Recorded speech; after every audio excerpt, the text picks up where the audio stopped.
Well, this morning we are continuing with the series we're doing for the month of July. We've got 5 Sundays, so we're talking about the 5 basic unity principles which were first developed, I think it's over 20 years ago now. They were attempting to summarize our core ideas. They're not meant as a catechism or a statement of faith. They're supposed to serve as a shorthand reminder of some of the ideas that unity uniquely offers to the world. And speaking of shorthand, some of you may have seen this hanging in the Spiritual Resource Center. This is actually shorthand for the shorthand. If the 5 basic principles are shorthand, then this is even shorter. This is a summary of our 5 basic principles that fit on one neat little banner. It could be a t-shirt as well. Brennan Toohey is responsible for making these. He creates these. He has the equipment. And this particular statement of the 5 principles, I honestly don't know exactly where it came from. It's been floating around among licensed unity teachers for a while now. And here's how it reads. God is, I am, I think it, I pray it, I do it. Shorthand for the shorthand. So if anyone is interested in one of these, I think Brennan can print them as a banner like this, or perhaps on a t-shirt. We're going to talk a little bit more about that probably next week and going into August, which is Unity Month. And anyway, you can always ask Brennan, and we'll get this back up in the Spiritual Resource Center so you can see it there. But this is the shorthand, and we are today on the 3rd principle, I think it. But the original version of the 3rd principle read like this. Get this up here. Human beings create their experiences by the activity of their thinking. Everything in the manifest realm has its beginning in thought. Something we get to do in unity is we get to question and contemplate any idea that is offered to us for our consideration. Not because we're contrarians or anarchists or rebels, maybe some of us are, but really it's an act of intellectual honesty, I think. It's an act of integrity to look at something and to make sure that we really understand it, that we're not just muttering a platitude, but that it makes sense to us and that it holds up under scrutiny. We don't have to accept a proposition without testing it, without holding it up against reality and seeing how it works. So when I read the original version of the 3rd principle, I find a small problem which has to do with the second part of the way it's stated, the part that talks about everything in the manifest realm having its beginning in thought. All right? If everything in the manifest realm had its beginning in thought, what do we mean by the word thought? What exactly does that word mean before there was life in the universe? We now know, here's a little slide of the Big Bang showing a little bit of the creation of the universe. We know that the Big Bang happened something like 14 billion years ago. All the way over here where it says Big Bang, right? We get up to this place right here where the first galaxies and stars are starting to form. The first stars and the first galaxies, which means that the building blocks of life have not yet even been forged in the core of the stars, all right? That took a few 100 million years for that to just start happening. We don't get to the solar system or life on Earth until something like 1 to 10 billion years after that. So all of that time that's going on without any living entities in the universe that would be capable of what we think of as thought, as human beings, right? Think about it. Thought. Got to have a living creature. You have to have a thinker. So where do you get the thinker? Well, we could just say, and a lot of people do this, oh, well, God did it, you know. Boom, poof, whatever. God did it. Well, that just pushes the goalpost back. It just takes us to another problem, because when we say that, then aren't we just creating God in our own image and likeness? Aren't we imagining and then creating a thinking, conscious entity similar to us in the way that we experience life? Because let's face it, when we use the word thought, we have a very definite concept in mind. It all has to do with the way we think, with the way we conceptualize, with the way consciousness works for us. Are we justified in imposing that on some sort of a supreme being, a creator entity? I would submit that the existence of the universe has nothing whatsoever to do with human thought in any form that we can imagine. That's why I always take it back to principle. Principle is the word that's used in some of the earliest writings from Unity. It's the word that's used to describe the reality that we're trying to get at when we use the word God, or when we use the word thought. It's the best we can do, but it still doesn't quite reach it. Now look what happens if we do a simple substitution with that third principle. Instead of saying that everything in the manifest realm has its beginning in thought, we say that it has its beginning in principle. Maybe we're onto something here, because the word principle, it can include, but it's not limited to, it can include everything that we know about this universe and the natural world, be it the laws of physics, whatever you want to call it, the laws of physics, the standard model, the core theory, field theory, natural selection. It all fits into the word principle, and yet there's room for more, because we don't claim to know everything. There's room for more. And we know this principle, the principle that contains all principles, had to exist at the beginning and immediately before the Big Bang, because everything that proceeded from that point on happened in accordance with those principles that we're now coming to understand. It happened starting with the Big Bang, it's happening now, and it'll probably keep happening into the foreseeable future as far as we can tell. Everything working in accordance with those laws that become part of principle. We can't see back past the Big Bang yet, maybe never, I don't know. But principle is all that's required to set the whole thing in motion. And in principle, it was possible for everything that we now know of to exist. And in principle, there are so many things that have yet to be discovered, because it's still expanding, it's still growing, it's still evolving. Just think for a few moments about the variety and diversity of life forms on just this one small planet. All of it. From mammals to reptiles to insects to bacteria to viruses and so on and so forth. Nothing akin to human thought or a human thought process would or could have produced that kind of diversity. If what we know of as human thought were responsible, I ask you, would there be mosquitoes and rattlesnakes and viruses? No thank you. We would have figured out a way to stop at bacon and ice cream, and that would have been it. Bacon? Bacon. Yes, bacon and ice cream and whatever else, cheeseburgers, I don't know. Yeah. But take the diversity that we have on this planet and then multiply it by the stars that we see in the sky.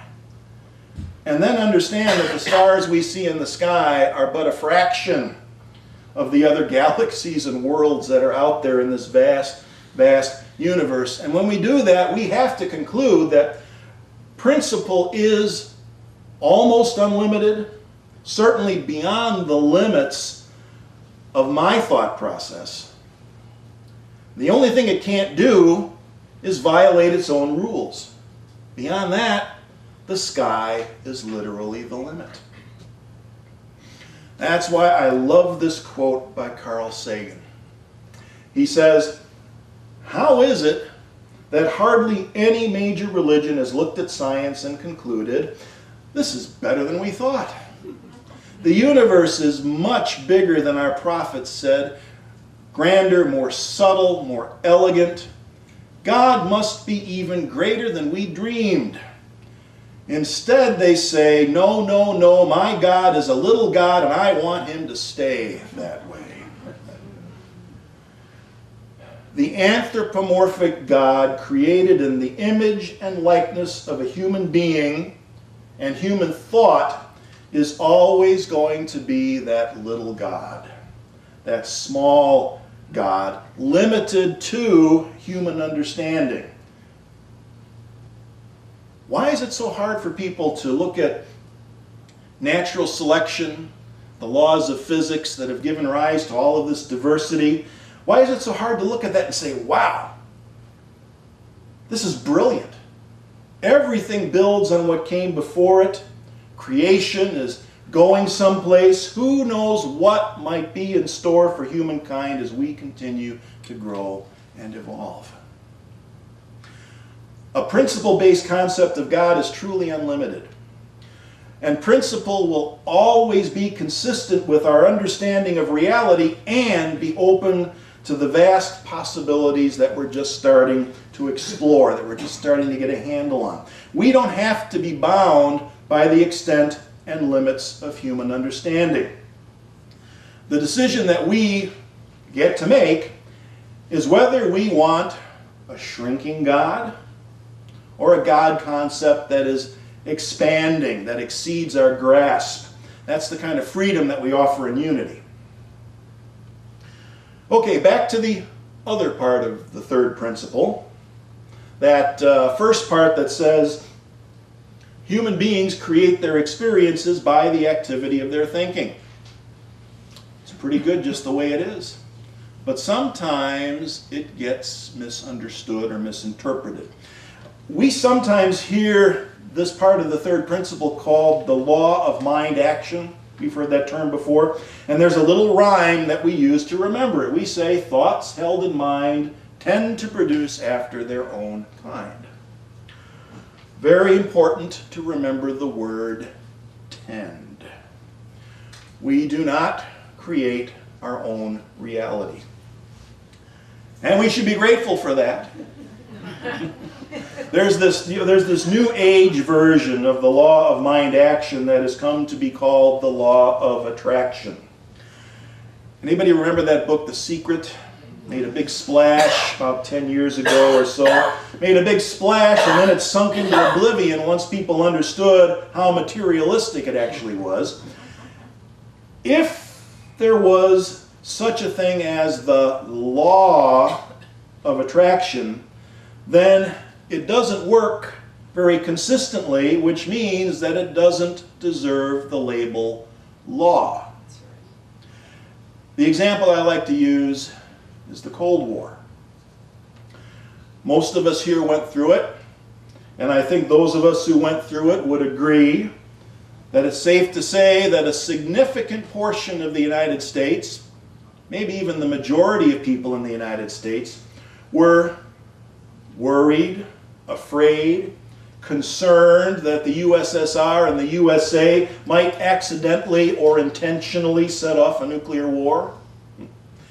And I say this coincidentally, on the day in history in 1945 when the United States set off the first atomic bomb down at the White Sands Proving Grounds in New Mexico. That was today in 1945, the first atomic bomb. And after that, everybody knew what was going on in the world. As everybody, first we got the bomb and that was good because we love peace and brotherhood. Then Russia got the bomb and that's okay because the balance of power is maintained that way. Remember that Tom Lehrer song? He wrote a whole song about the bomb and proliferation.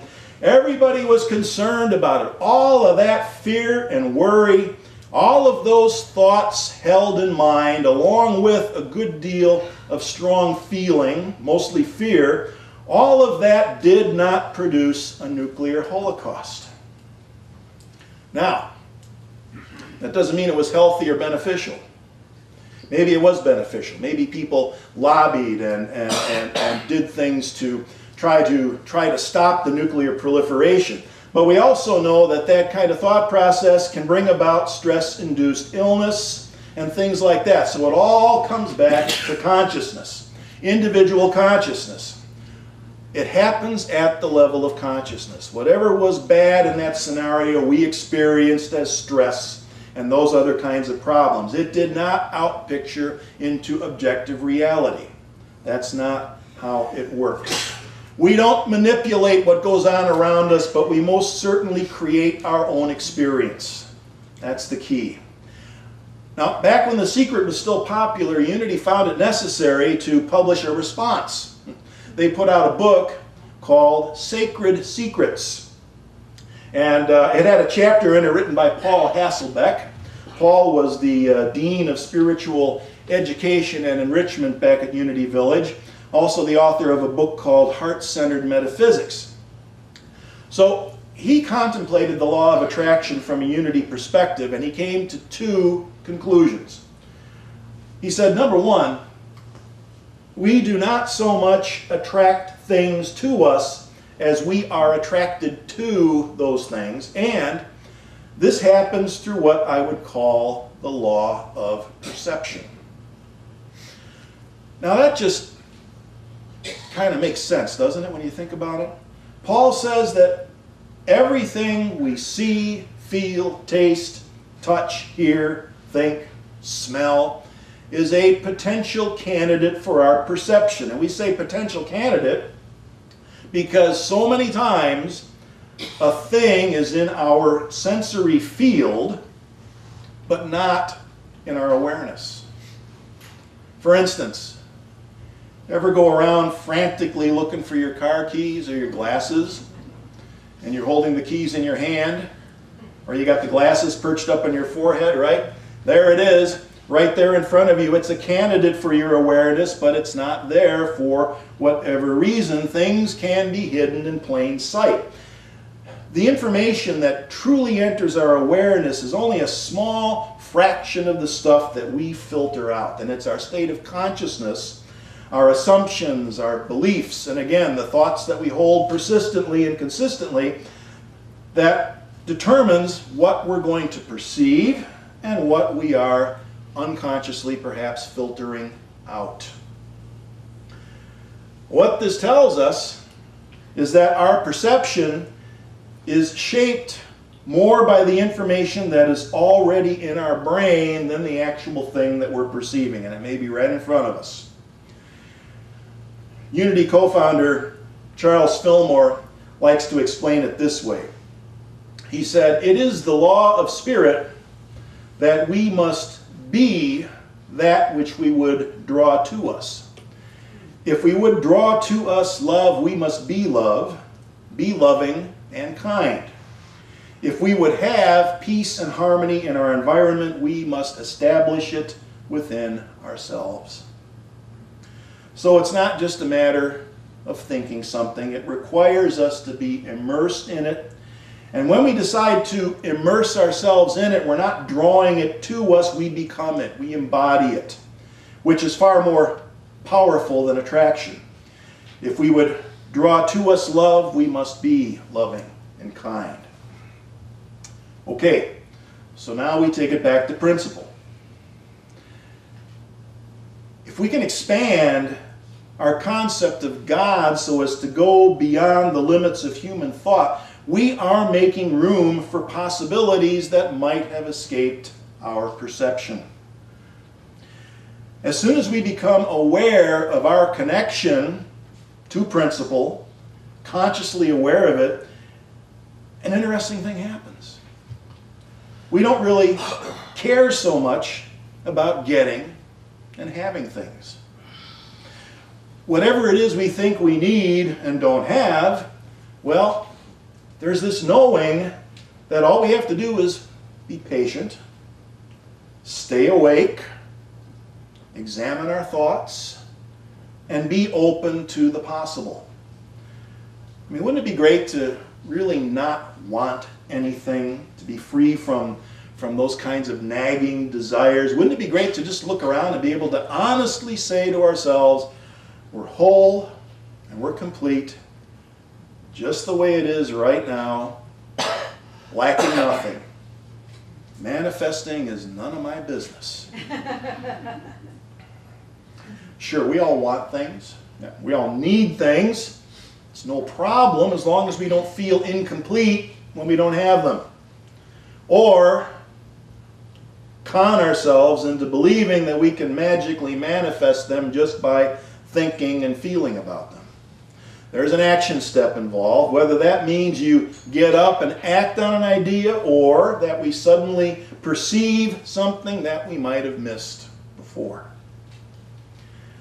Whenever I talk about this particular topic, I always like to use this quote from Eric Butterworth in his book, Discover the Power Within You. It's a great corollary to the third principle and helps to clarify what we mean. Here's what he wrote. Things may happen around you, things may happen to you, but the only things that really count are the things that happen in you. We can't always control what happens to us, but we can control what we think about what happens, and what we are thinking is our life at any particular moment. It seems so obvious, doesn't it? Yeah. But how often do we miss it? How often do we take it for granted? The third principle gives us a valuable insight into something that we might take for granted, and for that reason, it can liberate and empower. Now, Charles Fillmore earlier talked about this idea that if we would draw to us love, we must be love. We must be loving and kind. If we would have peace and harmony in our environment, we must establish it within ourselves. That's what's going to take us into our fourth unity principle, which is all about prayer, which is a consciousness conditioning tool that we use to learn how to be loving, to be loved, to be kind, to have that peace and harmony in our lives because we first establish it in ourselves through that process of prayer. That's next week. I'll see you then. Thank you.